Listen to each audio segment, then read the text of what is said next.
அன்பு வணக்கம். நீண்ட இடைவெளிக்கு பின் நம்முடன் தற்போது இணைப்பில் இருப்பவர் பாரதிய ஜனதா கட்சியினுடைய நீண்ட நாள் களப்போராளியும், தற்போதைய மாநில பிரச்சார பிரிவினுடைய மாநில செயலாளருமான திரு ஓமாம்புலி ஜெயராமன். வணக்கம் திரு ஓமாம்புலி ஜெயராமன். வணக்கம் வணக்கம் சார், நல்லா இருக்கீங்களா? நலமாக இருக்கிறோம். நாடாளுமன்ற பொதுத் தேர்தல் சூடு பிடிச்சிருக்கிற இந்த நிலையில தங்களிடமிருந்து சில கேள்விகளுக்கான பதில்களை எதிர்பார்க்கிறோம். முதலாவதாக, விடுதலை சிறுத்தைகள் கட்சியினுடைய நிறுவன தலைவர் திரு தொல் திருமாவளவன் அவர்கள் தமிழகத்தை தாண்டி தன்னுடைய அரசியல பயணத்தை துவக்கி இருக்கிறாரு. அதிலும் குறிப்பா ஆந்திராவிலையும், கர்நாடகாவிலையும், கேரளாவிலையும் பாராளுமன்ற தேர்தலில் போட்டியிடுறதாக அறிவித்திருக்கிறார். இதை பத்தி உங்களுடைய பார்வை, கருத்து என்ன? இதுக்கு விழுந்தடிச்சுதான் சிரிக்கணும். எப்படி சிரிக்கிறது, எதால சிரிக்கிறதுன்னு கூட தெரியாது. உள்ளூர்ல ஓணாம் பிடிக்க முடியாதவன், கூரை ஏறி கோழி பிடிக்க முடியாதவன், வானை ஏறி வைகுண்டம் காட்டுறேன் அப்படின்னு சொன்ன கதையா, தமிழ்நாட்டுல 2 சீட்டு தனியா நிக்க வக்கத்த ஒரு கட்சி, ஆந்திரால 10, கேரளால 8, எனக்கு ஒரு இதுக்கு கூட தோணுதுங்க, லே லடாக்ல கூட அவர் நிக்கலாம், பலுச்சிஸ்தான்ல நிக்கலாம், அதுக்கப்புறம் Afghanistan, Iraq, Syria, Kenya, Canada, அங்கெல்லாம் ஏன் அந்த ஊர்லாம் என்ன பாவம் பண்ணுச்சு? திருமாவளவன் அங்க போய் நிக்கலாம்ல. ஏன்னா இங்கேயே 2 சீட்டுக்கு மேல கிடையாது, ஓடிப்படான்னு விரட்டி விடுறாங்க அவரை. அப்படி இருக்கும்போது இவரு நான் அங்க நிக்க போறேன், இங்க நிக்க போறேங்கிறது இது ஒரு குரூர நகைச்சுவை.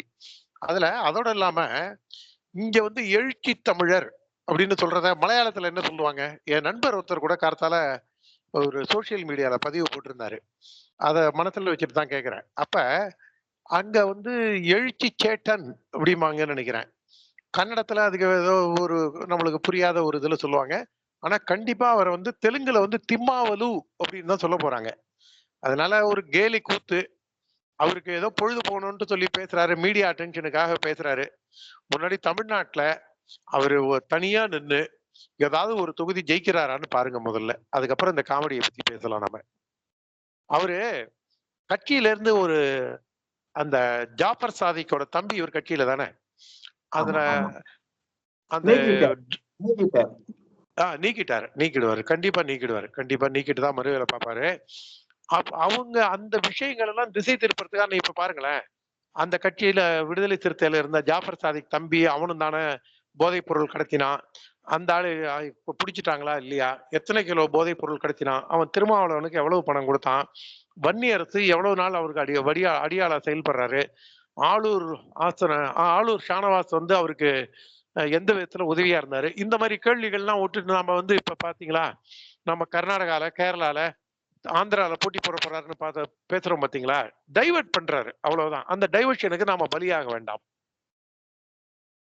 பிரபலமான ஒரு திரைப்பட நடிகை, சமூக கருத்துக்கள் நிறைய சொன்னவங்க, நடிகர் சூர்யாவுடைய மனைவி திரு ஜோதிகா அவர்கள் தமிழக அரசினுடைய திரைப்பட சாதனையாளர் விருது வாங்கியிருக்கிறாங்க.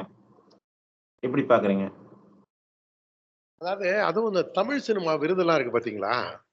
அந்த தமிழ் சினிமா விருது எல்லாமே தன்னை ஆதரிக்கக்கூடியவங்களுக்காக, அவங்களுக்கு குளிப்பாட்டுறதுக்காக அவங்களுக்கு கொடுக்கக்கூடிய பிஸ்கெட் அது. அவங்களுக்கு கொடுக்கக்கூடிய வெகுமானம். எனக்கு சரி, அதெல்லாம் கூட போட்டோம். அது அதிமுக ஆட்சியிலயும் அப்படிதான் இருக்கு, திமுக ஆட்சியிலயும் அப்படிதான் இருக்கு. இதை பத்தி நீ ஏன்டா பேசுறேன்னு கூட பல பேர் நினைக்கலாம். ஒரே ஒரு கேள்விதான். இதை TN ராஜரத்னம் பிள்ளை ஆடிட்டோரியத்துல இந்த இந்த ஃபங்க்ஷனை ரொம்ப கிராண்டா பெருசா நடத்தியிருக்காங்க.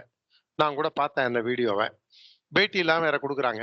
எனக்கு ஏத்தக்கதா இருந்தா நினைப்பேன், நம்ம தள்ள இழுத்து இன்னைக்கு எவன் மூஞ்சில முழிக்கவோ இதோட பேட்டி எல்லாம் பாக்குறமே நினைச்சுக்கிட்டே பார்த்தேன். ஏன்னா அதுல என்ன பேச்சு என்ன சம்பவம் நடந்திருக்கு அப்படின்னு சொல்லிட்டு. ஆனா ஒரே ஒரு இது என்னன்னா, அந்த ராஜரத்னம் பிள்ளை அந்த மண்டபத்துல நடத்துறதுக்கு குறைஞ்சது எப்படியும் 10 லட்சம் ரூபாய் செலவாயிருக்கும். ஷீல்டு, எல்லாரும் வந்துட்டு போனது, இதெல்லாம் சேர்த்தீங்கன்னா 25 லட்சம் ரூபாய் அந்த போக்குவரத்து செலவு, மனித மனித மனித வளம், மனிதர்களின் நேரம், இதெல்லாம் நீங்க கணக்கு பண்ணீங்கன்னா ஒரு 25 லட்சம் ரூபாய் இருக்கும். அதுக்கு இந்த அம்மா என்ன சொல்லியிருக்கலாம், தஞ்சாவூர் பெரிய கோவிலுக்கு போயிட்டு சொல்லிச்சுல்ல, ஆஸ்பத்திரியை சுத்தமா வச்சிருக்க பயன்படுத்தலாம், ஏன் கோவிலுக்கு கொடுக்குறீங்கன்னுச்சுல்ல. இப்ப என்ன பண்ணிருக்கலாம், ஏதாவது ஒரு பள்ளிக்கூடத்துக்கு போய் இந்த அம்மா உதவி செஞ்சிருக்கலாம். எத்தனையோ இப்ப கூட நீங்க பாத்திருப்பீங்க, இந்த கிருஷ்ணகிரியிலயோ இல்ல விழுப்புரம் மாவட்டத்திலயோ இந்த கஞ்சா 4 பசங்க ஒரே பைக்ல போய் கஞ்சா சாக்லேட் விற்கிறானுங்க, 3 லட்சம் ரூபாய்க்கு 1 லட்சம் ரூபாய்க்கு அவங்கள்ட்ட பிடிச்ச விஷயம் பார்த்திருப்பீங்க. அந்த பசங்களை நல்வழிப்படுத்துறதுக்கு அந்த பணத்தை செலவு பண்ணியிருக்கலாம். அப்படி இல்லைன்னா ஆஸ்பத்திரியோட மேம்பாட்டுக்காக செலவு பண்ணியிருக்கலாம். அதெல்லாம் விட்டுட்டு இந்த அம்மா எதுக்காக போய் அங்க குந்திக்கிட்டு விருது வாங்குது அப்படிங்கிறது தான். அதை தாண்டி 3 வருஷம் அமைதியா இருந்துச்சு. இந்த திராவிட மாடல் ஆட்சி வந்து 3 வருஷம், இந்த அவல ஆட்சி வந்து 3 வருஷம் ஆச்சு. 3 வருஷத்துல ஏன்டா பேனா சிலையை வைக்கிறீங்க? எதுக்குடா எல்லா ஊருக்கும் கலைஞர் நூற்றாண்டுன்னு கலைஞர் பேரை வைக்கிறீங்க? எவன் அப்போ விட்டு காசுரா? அதெல்லாம் அந்த அம்மா ஒண்ணும் கேட்காம காந்தி ஆசிரமத்துக்கு குரங்கா மாறி இருக்கிறதுனால அந்த சூர்யாவும் அமைதியா இருக்கிறதுக்கான வெகுமதி தான் அவங்களுக்கு கொடுக்கப்பட்டுள்ள விருது. கொஞ்சம் கொஞ்சம் அந்த மைக்கு கொஞ்சம் கீழே இருக்கீங்க, முகம் மறைக்குது. அந்த அந்த அளவுக்கு இல்ல, இந்த இன்னும் கொஞ்சம் மேல. இன்னும் சரியா கொஞ்சம் இருக்கா? மேல. ஆடியோ சரியா இருக்கா? ரைட் அப், ரைட் அப். அடுத்தபடியாக திமுகவினுடைய எம்பி, முன்னாள் மத்திய அமைச்சர் திரு ராஜா அவர்கள், அடிக்கடி அவர் பேசுறது வந்து வலதுசாரிகளால் கடுமையாக விமர்சிக்கப்படுது. நல்ல நாலேஜ் உள்ளவர், புலமை உள்ளவர், ஆங்கில அறிவு உள்ளவர். அவர் வந்து சமீபத்துல சொன்ன ஒரு கருத்து, அதாவது அவர் சொன்னது வந்து பெருசா ஒண்ணும் இல்ல. வழக்கம் போல திராவிட இயக்க கொள்கைகள் சார்ந்தவர் என்ன சொல்லிக்கிறாருன்னா, ஸ்ரீராமர் பற்றி ஒரு சின்ன கருத்து சொல்லிக்கிறார். அதை வந்து அரசியலாக்கும் நோக்கத்தோட பாஜக வந்து தேசிய அளவில் அதை வந்து இஷ்யூவா மாத்துறாங்க. இது ஒரு மலிவான அரசியல் வந்து அரசியல் நாகரிகத்துக்கு உட்பட்டதா? அருமையான கேள்வி. அதுல அந்த ராசா பேசினது மொத்தம் ஒரு 30 செகண்ட்லயே ஒரு சின்ன வீடியோவா இருக்கு. கேப்சூல் ஒண்ணு இருக்கு. அதுல பாத்தீங்கன்னா, ராமாயணம் என்னடா பெரிய கதை, அண்ணன் தம்பி 4 பேரு, அவங்க கூட ஒரு வேடம் தேடுறான், ஒரு இன்னொருத்தன் வந்து தேடுறான் அப்படின்னு சொல்லி அந்த எள்ளி நகையாடுற அது சொல்லிட்டு அதுக்கப்புறம் 2 குரங்கு சேருது, நாம இன்னமும் 6 சகோதரர்கள் அப்படின்னு சொல்லும் போது இவரு என்ன சொல்ல வர்றாரு இந்த ராசா, அந்த வேடவனையும் அந்த இன்னொரு ஜாதியை ஒண்ணு சொல்றாரு பாருங்க, அது என்ன ஜாதி, அதுல இந்த 2 ஜாதிக்கும் எதிரா ஒரு வன்மத்தை அவர் கக்கிறதா தான் நான் பாக்குறேன். ஏன்னா அவர் வந்து, ஏண்டா 4 பேர் இருக்கீங்க, அப்புறம் எதுக்குடா அந்த குயவனையும், குயவன் இல்ல, அந்த இன்னொரு கம்யூனிட்டி, அவரையும் அந்த வேடவனையும் சேர்த்துக்கிறதையே வந்து தூ அப்படின்னு வேற, இதாடா கதை, இதாடா ராமாயணம் அப்படின்னு தூன்னு காரி துப்புறான். எனக்கு என்னன்னா, இப்ப இந்த வந்து திருமாவளவனா இருக்கட்டும், இல்ல டாக்டர் கிருஷ்ணசாமியா இருக்கட்டும், அவரு கூட இப்ப நான் வந்து அவர் கூட்டணியில் இல்லைங்கிறதுனால சொல்ல, கண்டிப்பா கண்டிச்சிருக்கணும்ல ஒரு நியாய தர்மத்தோட. இல்ல செல்வ பெருந்தகை, காங்கிரஸ் கட்சியோட மாநில தலைவரா இருக்கக்கூடிய செல்வ பெருந்தகையா இருக்கட்டும், இல்ல ஐயா டாக்டர் மருத்துவர் ஐயா டாக்டர் ராமதாஸா இருக்கட்டும், இல்ல தமிழக முதல்வர் எடப்பாடி, முன்னாள் முதல்வர் எடப்பாடி பழனிசாமியா இருக்கட்டும், இவங்க யாராவது இந்த ராசாவை வந்து வார்த்தைகளால பிளாஸ்டி எடுத்திருக்கணும் இல்லையா? மாறாக இவங்க எல்லாம் ஏன் அமைதி காக்குறாங்கன்னு தெரியல. இதுல எனக்கு ஒரே ஒரு சந்தோஷம் மட்டும்தான் எனக்கு. காங்கிரஸ் கட்சியோட பத்திரிகை தொடர்பாளர், நாங்க ராசா பேச்சை ஏத்துக்கல, அதை வன்மையா கண்டிக்கிறோம் அப்படின்னு சொல்லியிருக்காங்க. இது ஒண்ணு. 2வது தேசிய செய்தி தொடர்பாளர், தேசிய செய்தி தொடர்பாளர், தமிழ்நாடு செய்தி தொடர்பாளர், அவங்க எல்லாம் காங்கிரஸ் கட்சி, அவங்க வந்து திமுகவோட கைகூலிங்க. திமுக ஊடகத்துல போய் அடியாள் வேலை பாக்குறவங்க. ஏங்க தமிழ்நாடு காங்கிரஸ் கட்சி அது ஒரு கட்சியாங்க, அது திமுக அடமானம் வைக்கப்பட்ட ஒரு கட்சிங்க அது. திமுக வந்து ஒரு 4 கட்சியை நடத்துது, என்னால விளக்கமா சொல்ல முடியும். ஒண்ணு காங்கிரஸ் கட்சி, இன்னொன்னு திருமாவளவன் கட்சி, அதுக்கப்புறம் இன்னொன்னு வந்து முஸ்லீம் லீக், இந்த நவாஸ்கனி கட்சி, இந்த மாதிரி ஒரு 3-4 கட்சிக்கு ஸ்டாலின் தாங்க ஓனர். ஸ்டாலின் வந்து திமுக ஓனராக இருந்தாலும் 104 கட்சிக்கு ஒரு ஓனர். மொத்தமா 5 கட்சி ஸ்டாலின் கண்ட்ரோல்ல இருக்கு, திமுக உட்பட. அவரு வந்து ஆளுமை மிக்க தலைவரா, இல்ல அவரு பவுடர் பூசி கூட்டு போறாங்களா, அதெல்லாம் 2வது. ஆனால் அந்த லேபிளோட திமுகவின் அடிமை கட்சியாக ஒரு 5 கட்சி இருக்கிறதுல ஒன் ஆஃப் த கட்சி தான் இன்னைக்கு தமிழ்நாடு காங்கிரஸ் கமிட்டி. அதனால இங்க இருக்கிறவங்களுக்கு எல்லாம் சூடு சொரணை ஏதாவது அவங்களுக்கு எல்லாம் இருந்ததுன்னா அதுல இன்னைக்கே ரியாக்ட் பண்ணி இருந்திருப்பாங்க. ஏன்னா சத்தியமூர்த்தி ஒரு அனுபவம் உள்ள முதிர்ச்சியான ஒரு அரசியல்வாதி. அவர் வந்து காங்கிரஸ் கட்சியினுடைய மாநில தலைவராக இருக்கிறாரு. அவர் நீங்க வந்து ஒரு கட்சிக்கு வந்து விலை போயிட்டாரு, அந்த கட்சியை வந்து இன்னொருத்தர் நடத்துறாருன்னு சொல்றதெல்லாம் வந்து ஏற்புடையதா எப்படி? பரவாயில்ல. செல்வ பெருந்தகையோட வரலாறை மட்டும் ஒரு 2 நிமிஷத்துல உங்களுக்கு சொல்றேன். அதுக்கப்புறம் அவர் எப்பேற்பட்ட தலைவர், தேசிய கட்சியோட தலைவர் எப்பேற்பட்டவரா இருக்காருன்னு. அவரை வந்து மரியாதைக்குரிய இளம் சிங்கம் அண்ணாமலை வந்து அவரை வந்து ஒரு ஹிஸ்டரி ஷீட்டர் அப்படின்னே சொல்லியிருந்தாரு. வாஸ்தவமான பேச்சு, சத்தியமான உண்மை அது. என்னன்னா, அவர் வந்து ரிசர்வ் பேங்க்ல வேலை செய்யறாரு. ரிசர்வ் பேங்க்ல வேலை செஞ்சுட்டு இருக்கும்போது அங்க அந்த அம்பேத்கர் இயக்கங்களோட பழக்கம் வருது. அங்கதான் வந்து பூவை மூர்த்தி, இப்ப ஜெகன்மூர்த்தின்னு இருக்காரு பாத்தீங்களா, அவர் அண்ணா வந்து அந்த அந்த கட்சியில போய் மூர்த்தியோட கட்சியில போய் இவர் சேர்றாரு.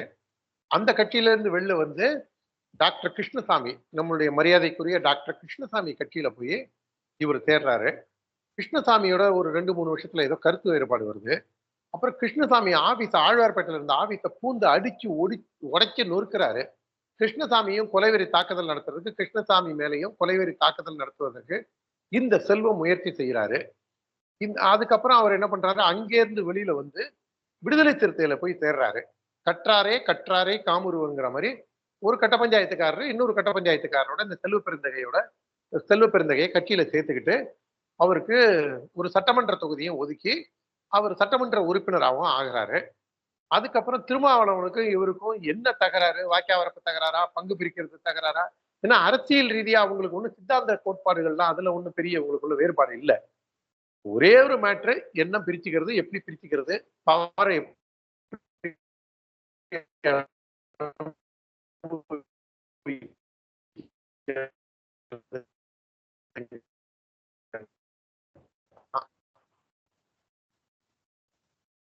அது சென்னை மாநகராட்சி மன்ற உறுப்பினராக தன்னந்தனியாக அவருடைய சொந்த செல்வாக்கில் அவர் வார்டுல வெற்றி பெற்று வந்த ஆம்ஸ்ட்ராங் அப்ப வந்து மாநில தலைவரா இருந்தவரை டம்மியான தலைவராக்கிட்டு செயல் தலைவரா இந்த செல்வத்தை கொண்டு வந்து போடுறாங்க.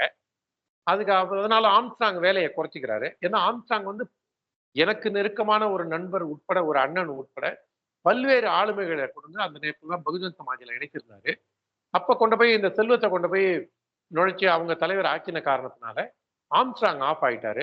இதுல இன்னொரு முக்கியமான விஷயம் என்னன்னா, ஒரு கட்சி பிளவுபடும் போதோ, ஒரு கட்சியில இருந்து இன்னொரு கட்சிக்கு மாறும் போதோ, நீ கெட்டவன், நீ அயோக்கியம் அப்படின்னு 2 பேரும் மாறி மாறி ஏசிப்பாங்க. ஆனா செல்வ பெருந்தகையும் திருமாவளவனும் வாயே திறக்கல, மூச்சு கூட விடல. செல்வ பெருந்தகை நான் வந்து இந்த கட்சியை விட்டு போறேன்னு சொல்லி லெட்டர் கூட சபாநாயகரா இருந்தா ஆவுடை பண்ணிட்டு கொடுத்தாராங்கிறது தெரியல. திருமாவளவனும் அவர் இந்த கட்சிக்கு சம்பந்தமே இல்லாத ஆளுன்னு சொல்லி நீக்கி கொடுக்கவும் இந்த சட்டமன்ற சபாநாயகர் ஆவுடை பண்ணிட்டேன். 2006ல இருந்து 2011 வரைக்கும் இப்படிதான் இவங்க 2 பேரும் அட்ஜஸ்ட்மெண்ட் பாலிடிக்ஸ்ல போயிட்டு இருந்தவங்க. அதுக்கப்புறம் ஒரு கட்டத்துல இதுல இருந்து பகுஜன் சமாஜ்ல இருந்தும் வெளியில வர்றாரு. வெளியில வந்துட்டு தமிழ்நாடு காங்கிரஸ் கமிட்டியில போய் சேர்றாரு.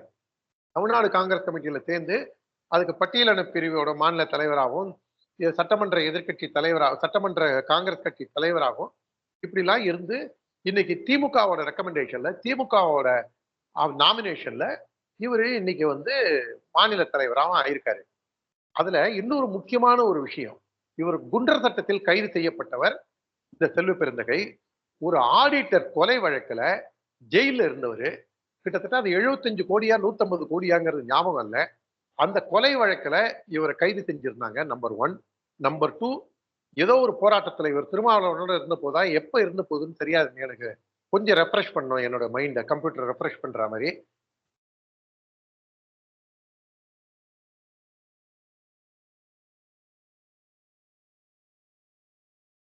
மாதாக்கு ஜெயக்கோ, வந்தே மாதரத்துக்கோ இவர் ஆதரவா குரல் கொடுப்பாரா? இவருக்கு என்ன வரலாறு தெரியும்? இவருக்கு தெரிஞ்சதெல்லாம் அடிதடி, கட்ட பஞ்சாயத்து. ஏன்னா இவர் ஹிஸ்டரி ஷீட்டர். குண்டர் சட்டத்தில் கைது செய்யப்பட்டவர் தான் இன்னைக்கு தமிழ்நாடு காங்கிரஸ் கமிட்டி தலைவரா இருக்கிறவர். அப்படி இருக்கும்போது இந்த தேசிய கட்சி, அதுவும் தமிழ்நாடு காங்கிரஸ்ல இருந்து ஒரு பத்திரிகை தொடர்பாளர் யாராவது கண்டிச்சிருப்பாங்கன்னு நீங்க நினைக்கிறது, சூரியன் மேற்கில் கூட உதயமாகும். கண்டிப்பாக இது நடக்கவே நடக்காது. Coming back to the subject, இந்த மெயின் ஸ்ட்ரீம் சப்ஜெக்ட்ல தேசிய ஊடக தொடர்பாளர் தான் வந்து காங்கிரஸ் கட்சியில இருந்து ஒரு அம்மா கண்டிச்சிருக்காங்க. நம்பர் 1. நம்பர் 2, மும்பையில இருக்கக்கூடிய தமிழ் எம்எல்ஏ தமிழ்ச்செல்வன், டெல்டா பகுதியை சேர்ந்தவர்.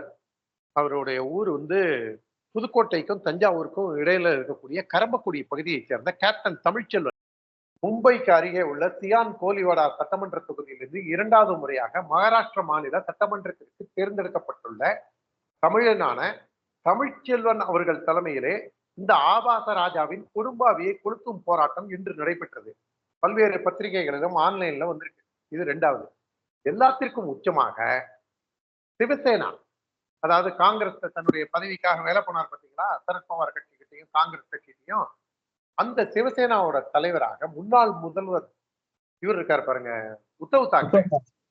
அந்த உத்தவ் தாக்கரே இன்னைக்கு மாலையில இந்த ஆபாச ராஜாவோட பேச்சை வன்மையா கண்டிச்சு இந்த ஆள் ஒரு பைத்தியம், மனநோயாளி, இந்த ஆளுக்கு மனநோய் ட்ரீட்மெண்ட்டுக்கு வைத்தியம் பார்க்கணும்னா சென்னையில வைத்தியம் இல்லைன்னா சொல்லுங்க, நான் மும்பையில அவருக்கு வைத்தியம் பார்க்கிறேன், இந்த ஆளுக்கு பைத்தியம் முடிச்சு போச்சு, வேணும்னே இப்படி பேசுறான் இந்த ஆளு அப்படின்னு சொன்னதோடு இல்லாம இந்தி இண்டி கூட்டணியின் சார்பாக நான் வன்மையாக கண்டிக்கிறேன்.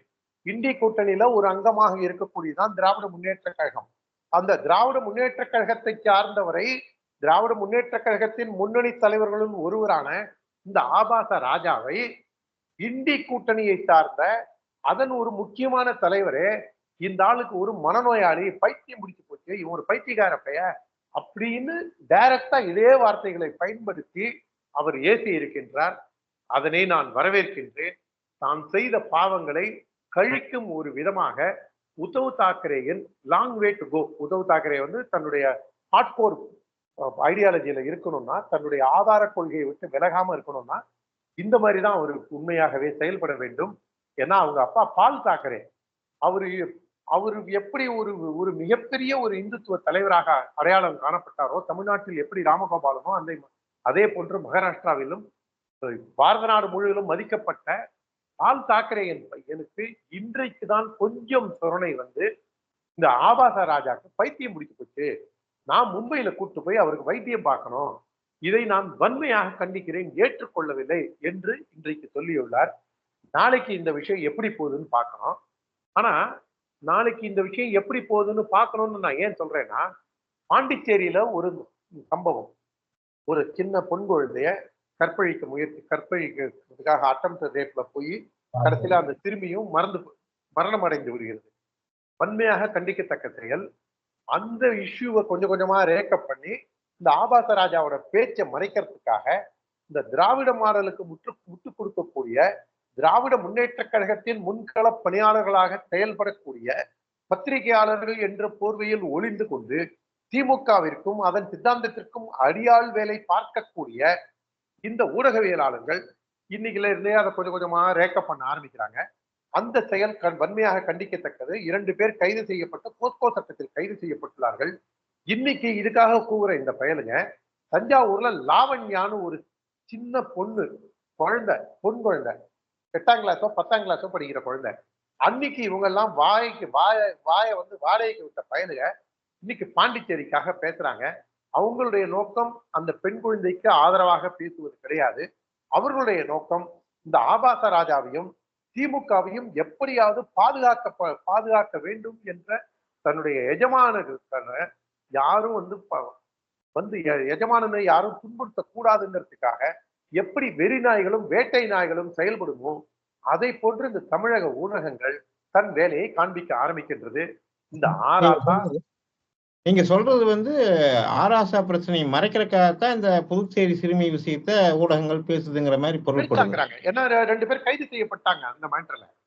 ஏற்கனவே ஆல்ரெடி 2 பேர் கைது செய்யப்பட்டிருக்காங்க. இது கைது செய்யப்பட்டிருக்கக்கூடிய காலகட்டத்துல நாளன்னைக்கு பந்துன்னு அறிவிக்கிறாங்க. உடனே எல்லாம் தூக்கல போட முடியாது இல்ல. நிர்பயா கேஸ்லயே யாரையும் தூக்கல போடல.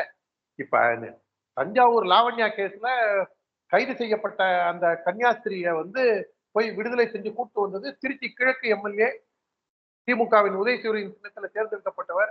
ஒரு கொலைக்கு ஒரு சிறுமியை தற்கொலைக்கு தூண்டிய ஒருத்தியை கொலை குற்றம் சாட்டப்பட்ட ஒரு நபரை அழைத்து வந்தவர் அந்த திமுக எம்எல்ஏ. எந்த ஊடகம் அதை பத்தி பேசிச்சு? இவங்க பேசுறதுக்கான உள்நோக்கம் இருக்கின்றது. உண்மையாகவே ஒரு தகப்பன் ஸ்தானத்தில் இருந்து நான் அந்த சிறுமியின் பேரிழப்பு உயிரிழப்புங்கிறது ஒரு ஈடு செய்ய முடியாத இழப்பு, வன்மையாக கண்டிக்கத்தக்கது. 2 பேரை கைது செஞ்சிருக்காங்க. அந்த சூழ்நிலையில இதை ஊதி பெருசாக்குற வேலையெல்லாம் அந்த ஊடகங்கள் செய்யுது. திமுகவின் முன்கள பணியாளர்களும் திமுகவிற்கு முட்டுக் கொடுப்பவர்களும் செய்கின்றார்கள். அதற்காக ஆராச பேசினது இவங்க வந்து போற போக்குல அதை அப்படியே கடந்து போயிடலாம்னு நினைக்கிறாங்க. இது வந்து ஒரு அகில இந்திய பிரச்சனையா மெல்ல மெல்ல மெல்ல மெல்ல உருவாயிட்டு மீண்டும் இவங்களுக்கு பிரச்சனை வருது. ஏற்கனவே கோர்ட்ல இன்னைக்கே மெட்ராஸ் ஹைகோர்ட்ல அவங்க நீதி அரசர் அவங்க சொல்லியிருக்காங்க, நீ போய் கோர்ட்ல போய் இந்த வழக்கை சந்திச்சுட்டு வா, நீ வந்து மந்திரியா இருக்கங்கிறதுனால என்ன வேணாலும் பேசிட முடியாது. திமுக இருக்கக்கூடிய முக்கியமான 3 பேர்கள் உதயநிதி ஸ்டாலினாக இருக்கட்டும், அல்லது அந்த ஆபாச ராஜாவாக இருக்கட்டும், அல்லது இன்னொருத்தர் வந்து இதே சனாதனத்தை பத்தி பேசி ரொம்ப கேவலமா பேசின இந்த 3 பேருமே உங்களுடைய செயல் கண்டிக்கத்தக்கது. நீங்கள் நீதிமன்றத்தில் உங்களை உடனடியா பதவியை விட்டு எடுக்கணுங்கிற அவசியம் கிடையாது. உங்களுடைய குற்றம் நிரூபிக்கப்படும் பொழுது நீங்கள் அதற்காக தண்டனையை நீங்கள் அனுபவித்து தீர வேண்டும்னு சொல்லி கோர்ட்டு கார்த்தால தான் சொல்லியிருக்கு. இதுக்கு முன்னாடி ஆபாச ராஜாவை பல பேரும் எச்சரிச்சிருக்காங்க. அவருடைய நோக்கமே என்ன அப்படின்னா, நாம என்ன வேணா பேசலாம், வாய்க்கு வந்ததை பேசலாம். அதுல எனக்கு தமிழ்நாடு காங்கிரஸ்ல வந்து எஸ் அழகிரியா இருக்கட்டும், EVKS இளங்கோவனாக இருக்கட்டும், அல்லது கோபண்ணாவாக இருக்கட்டும், அல்லது எத்தனையோ நல்ல இன்னும் பல்வேறு நான் சொன்னவங்க எல்லாம் இவங்க நல்ல தலைவர்னு சொல்லவில்லை. எவ்வளவோ தலைவர்கள் நல்லவர்களும் இருக்கின்றார்கள். ஒரு சில விரல் விட்டு எண்ணக்கூடிய அளவில் இருக்கக்கூடிய தேசியவாதிகளாக இருக்கட்டும், அவங்க யாருமே வாயை திறக்கலைங்க. பாரத் மாதா கே ஜெயனா அது என்ன பிஜேபியோட கோஷமா அது? பாரத அன்னை வெல்க அப்படின்னு சொல்றது என்ன தவறு அதுல? அதுக்கு பாரத் மாதா கே ஜெய நாங்க உள்ள விட்டுருவோமா? அந்த ஆளுக்கு ஆபாச ராஜாக்கு ஒரு இழவும் வரலாறு தெரியல. தெரிஞ்சவன் எவனா சொல்லி கொடுத்தான்னா பரவாயில்ல. ஏன்னா இந்திய சுதந்திர போராட்டத்துல இதுக்கு அடுத்தது வங்கத்திற்கு அடுத்தபடியாக வங்கத்திற்கு சற்றும் குறைவில்லாத அளவிற்கு சுதந்திர போராட்ட வேள்வியில் ஈடுபட்டது தமிழகம் தான். அப்பேற்பட்ட வரலாறு உள்ள தேசபக்தி உள்ள ஒரு மிகப்பெரிய தியாகங்களை சுதந்திர போராட்டத்திற்காக செய்த வ.உ. சிதம்பரம் பிள்ளையிலிருந்து சுப்பிரமணிய சிவாவிலிருந்து எத்தனை எத்தனை தியாகிகள், அத்தனை பேர் தியாகங்களையும் கொச்சைப்படுத்தும் விதமாக ஒரு மனிதன் பேசுகின்றான். தமிழக அரசும் வேடிக்கை பார்க்கின்றது. எந்த ஊடகமும் பேசவில்லை. இது வந்து உண்மையிலேயே வைத்தறிச்சலான ஒரு சம்பவம். தேசியவாதிகள் கிளர்ந்த இந்த காங்கிரஸ்ல சூடு சொரணை இல்லாதவன் அண்ணன் பொன் கிருஷ்ணமூர்த்தி மாதிரி போன்றது அப்பழுக்கற்ற தேசியவாதிகள் அவங்க எல்லாமும் வாய மூடிட்டு இருக்கிறது தான் மிகவும் வருத்தமான ஒரு விஷயம். இந்த ஆராசா சமாச்சாரம் வந்து தேசிய அளவுல பெருசாகும்னு எதிர்பார்க்கறீங்களா? இது தேர்தல்ல வந்து எப்படி எதிரொலிக்கும்? நான் தேர்தலை விடங்க, இதை வந்து ஒரு தேசியவாதியாக ஒரு இந்த கலாச்சார விழுமியங்களை பார்த்து பெருமை கொள்ளக்கூடிய, என்னுடைய பண்பாட்டை பார்த்து பெருமை அடையக்கூடிய ஒரு சாதாரண பிரஜையாக இந்த விஷயம் அகில இந்திய அளவிலே மிகப்பெரிய அளவிலே பெரிதாக்கப்பட வேண்டும். அப்பொழுதுதான் இந்த திராவிட முன்னேற்ற கழகத்தின் கொட்டம் அடக்கப்படும். நன்றி திரு வாமாமொழி ஜெயராமன். நம் தேசம் பாரத் நேயர்கள் சார்பாக இணைப்பில் வந்து பல்வேறு கருத்துக்களை தெரியப்படுத்தியமைக்கு நம் தேசம் பாரத் நேயர்கள் சார்பாக நன்றி, வணக்கம். நன்றி, வணக்கம்.